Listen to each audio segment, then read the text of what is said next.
Assalamualaikum warahmatullahi wabarakatuh. Perkenalkan, nama saya Amilatus Soleha. Saya dari Prodi Hukum Ekonomi Syariah Fakultas Agama Islam Universitas Hasyim Asy'ari Tebu Ireng Jombang.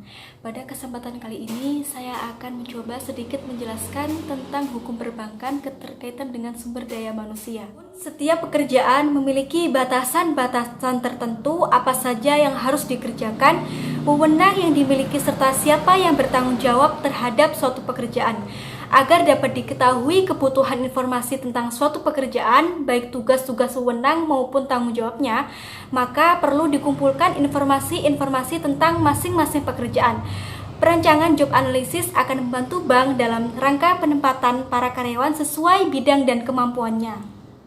Job analysis juga memudahkan bank untuk merancang perencanaan tenaga kerja yang dibutuhkan. Tahap-tahap dalam perencanaan job analysis dapat dilakukan melalui berbagai cara. Perancangan job analysis yang lazim dilakukan adalah dengan memperhatikan aspek-aspek yang ada dalam suatu pekerjaan. Aspek-aspek tersebut adalah sebagai berikut. 1. Job description, yaitu deskripsi suatu pekerjaan yang memberikan suatu uraian pekerjaan secara lengkap meliputi 1. Nama jabatan, 2. Departemen, 3. Lokasi, 4. Fungsi, 5. Tugas-tugas, 6. Tanggung jawab, 7. Wewenang, dan yang terakhir kondisi kerja. 1. Nama jabatan, 2. Departemen, lokasi, persyaratan pekerjaan seperti pendidikan, pengalaman kerja, persyaratan fisik, persyaratan mental, kondisi pekerjaan. Adapun yang ketiga yaitu job performance. Standar memuat tentang target pelaksanaan dan kriteria keberhasilan kerja. Selanjutnya ada perencanaan tenaga kerja kebutuhan. Tenaga kerja dari waktu ke waktu selalu berubah-ubah, kadangkala bank memiliki tenaga kerja yang tahap dalam waktu relatif lama. Kebutuhan akan tenaga kerja yang paling banyak adalah pada saat bank akan melakukan pembukaan cabang baru. Namun, kebutuhan tenaga kerja akan segera berkurang apabila bank menutup cabangnya.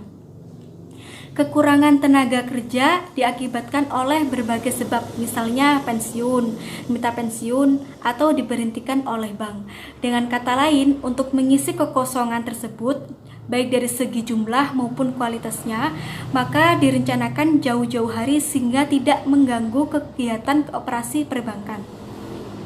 Kebutuhan tenaga kerja secara mudah apabila jumlahnya sedikit dapat diisi dari orang dalam bank. Namun, apabila jumlahnya yang dibutuhkan banyak atau memiliki persyaratan khusus, maka perlu diisi oleh orang luar bank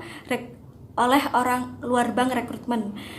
Sekali lagi, kebutuhan karyawan di atas perlu direncanakan secara matang agar tidak terjadi kekosongan di dalam bank yang dapat mengganggu pelayanan bank kepada masyarakat. Selanjutnya, rekrutmen dan seleksi. Rekrutmen adalah kegiatan untuk menarik sejumlah pelamar agar melamar ke bank, sedangkan pengertian seleksi adalah proses pemilihan calon karyawan yang telah direkrut melalui berbagai persyaratan yang telah ditetapkan oleh bank. Kegiatan rekrutmen merupakan kelanjutan dari apa yang sudah direncanakan dalam perencanaan tenaga kerja. Kebutuhan tenaga kerja yang sudah direncanakan, baik dari segi jumlah maupun kualifikasi yang diinginkan, akan diperoleh melalui rekrutmen pegawai. Hasil rekrutmen ini akan memperoleh sejumlah tenaga kerja yang melamar ke bank. Setelah memperoleh sejumlah tenaga kerja, langkah selanjutnya menyeleksi setiap lamaran yang masuk sesuai dengan persyaratan yang telah ditetapkan. Dalam praktiknya, pemilihan sumber-sumber tenaga kerja yang dijadikan sarana rekrutmen antara lain sebagai berikut. Yang pertama, dengan cara memilih tenaga kerja berdasarkan surat lamaran yang masuk ke bank atau dikenal dengan istilah walk-in. Yang kedua, mencari tenaga kerja melalui karyawan yang sudah bekerja di bank yang bersangkutan. Yang ketiga, dari lembaga pendidikan, yaitu dengan cara mendatangi berbagai lembaga pendidikan yang berkualitas seperti universitas terbuka, sekolah-sekolah, atau kursus-kursus yang dipercaya kualitasnya. Yang keempat adalah melalui iklan. Yang kelima, bursa tenaga kerja. Biasanya di bursa tenaga kerja tersedia beragam tenaga kerja mulai dari yang pemula sampai dengan yang terampil. Keenam adalah asosiasi profesional seperti ISEI, IKADIN, IAI, atau asosiasi lainnya. Yang ketujuh, open house merupakan cara yang terbaru dalam rekrutmen, yaitu dengan cara mengundang sejumlah pelamar ke acara yang diselenggarakan oleh bank. Setelah memperoleh sumber-sumber tenaga kerja yang diinginkan melalui rekrutmen, langkah selanjutnya adalah menyeleksi tenaga kerja tersebut. Tujuannya adalah memilih sejumlah tenaga kerja yang diinginkan dari sejumlah tenaga kerja yang tersedia.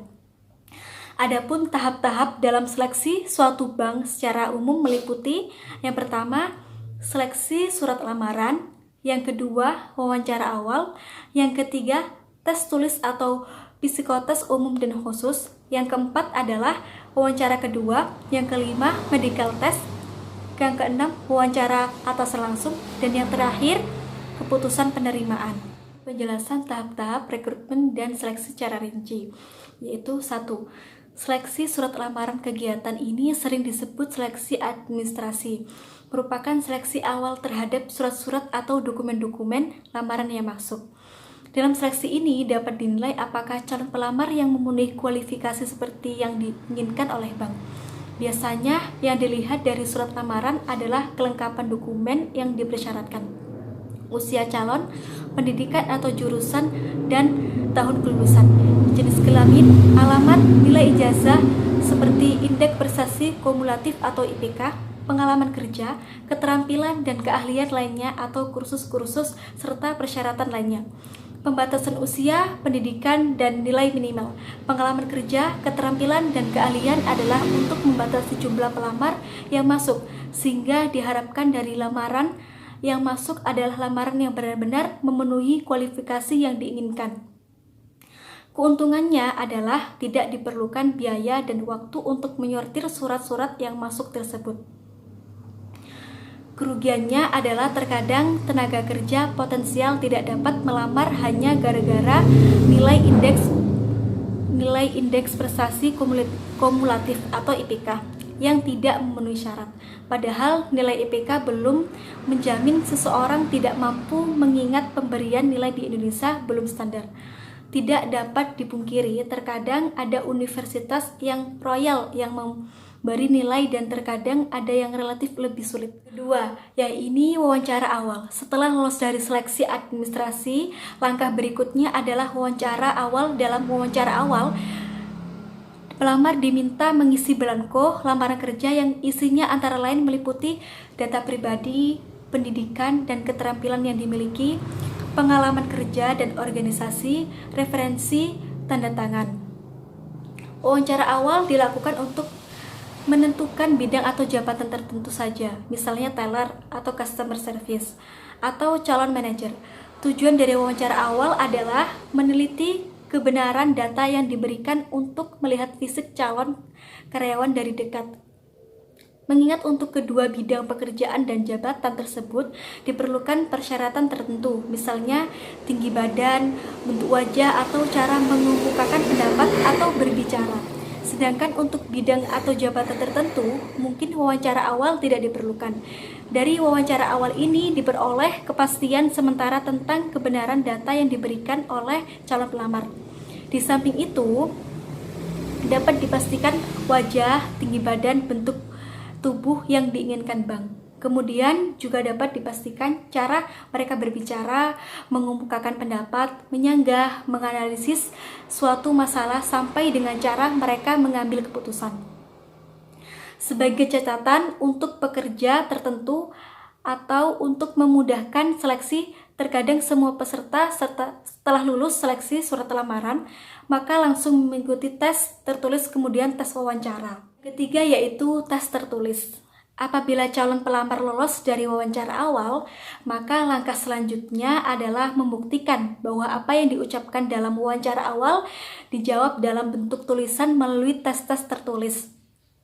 Tes ini bertujuan untuk melihat kemampuan pelamar dalam berbagai hal. Dalam praktiknya terdapat 3 macam tes tertulis yang umumnya digunakan, yaitu meliputi tes-tes sebagai berikut. Yang pertama, pengetahuan umum merupakan tes untuk menguji kemampuan calon pelamar dalam bidang ilmu pengetahuan secara umum. Misalnya, kemampuan matematika, kemampuan bahasa Inggris, atau bahasa asing lainnya. Kemampuan pengetahuan umum dan kemampuan khusus sesuai jurusan atau bidang ilmu yang dimiliki calon karyawan. Yang kedua adalah pengetahuan tentang pekerjaan, yaitu menguji kemampuan pelamar akan pengetahuan yang berkaitan dalam bidang pekerja yang akan digelutinya nanti. Biasanya ini dilihat dari latar belakang pendidikan atau pengalaman si pelamar.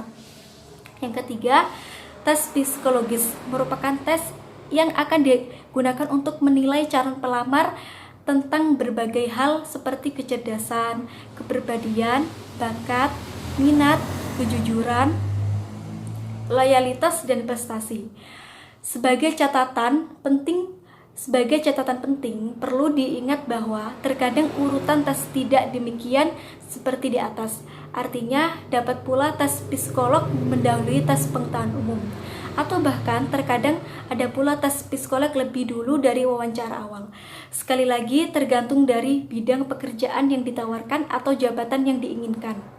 Selanjutnya memasuki wawancara kedua. Wawancara kedua ini merupakan langkah selanjutnya, yaitu pelamar lolos dalam tes tertulis. Artinya pelamar sudah lulus dalam tes pengetahuan umum, tes tentang pekerjaan, dan tes psikologi. Dalam tes wawancara kedua ini akan dibicarakan tentang kemampuan calon pelamar melalui cara mengemukakan pendapat, cara menghadapi masalah, dan kemampuannya memecahkan berbagai permasalahan yang berkaitan dengan bidang pekerjaan. Terkadang dalam wawancara ini sudah dibicarakan tentang pekerjaan yang akan dihadapi, gaji, tunjangan yang diterima, dan jenjang karir calon pelamar apabila diterima. Tes wawancara ini dapat digunakan beberapa metode wawancara antara lain, yaitu wawancara terstruktur, wawancara tidak terstruktur, wawancara campuran, wawancara pemecahan masalah, dan wawancara stres. Catatan penting untuk jenis pekerjaan tertentu, tes wawancara kedua ini terkadang tidak perlu dilakukan. Mereka dapat langsung mengikuti tes kesehatan setelah lulus dari tes psikologi. Yang kelima adalah medical test. Medical test merupakan tes untuk menilai fisik dan mental calon pelamar, apakah sehat atau tidak dan sempurna atau tidak seorang pegawai bank. Harus memiliki ketahanan fisik dan mental yang lebih dibandingkan dengan perusahaan lainnya. Mengingat karyawan bank dihadapkan kepada pekerjaan yang harus segera diselesaikan pada waktu tertentu, di samping itu karyawan bank juga berhadapan dengan berbagai karakter manusia, sehingga harus memiliki mental yang kuat. Biasanya dalam hal ini, bank menunjukkan rumah sakit atau poliklinik kesehatan tertentu yang sudah dipercaya untuk melakukan tes kesehatan sesuai dengan keinginan bank. Selanjutnya yaitu wawancara atasan langsung. Untuk pekerjaan tertentu, calon pelamar langsung dihadapkan kepada calon atasannya. Dalam hal ini, calon atasan akan menilai apakah cocok atau tidaknya untuk bekerja sama dengannya. Atasan langsung dapat bertanya dan berdiskusi tentang kemampuan dan perilaku calon bawahannya. Hal ini penting karena calon pelamar inilah nanti yang akan menjadi bawahannya, sehingga perlu keselarasan dan keserasian di antara keduanya. Terakhir atau keputusan penerimaan merupakan keputusan calon pelamar diterima atau tidaknya setelah mengikuti seluruh proses seleksi yang ada. Keputusan ini dibuat oleh tim setelah mempelajari dan menilai seluruh hasil tes yang dilakukan oleh pelamar. Keputusan ditolak dibuat sesingkat mungkin seraya mengucapkan terima kasih dan memberikan harapan serta mengharapkan si pelamar tidak kecewa dan putus asa menerima keputusan ini. Bagi yang lolos dalam tahap ini, biasanya diminta untuk segera melengkapi persyaratan yang dipersyaratkan. Bahkan untuk pekerjaan tertentu akan diberikan pelatihan untuk beberapa waktu agar si calon karyawan begitu bekerja pendapat sudah siap. Mungkin hanya ini yang dapat saya sampaikan. Sebelumnya mohon maaf atas banyak kesalahan dan terima kasih. Wassalamualaikum warahmatullahi wabarakatuh.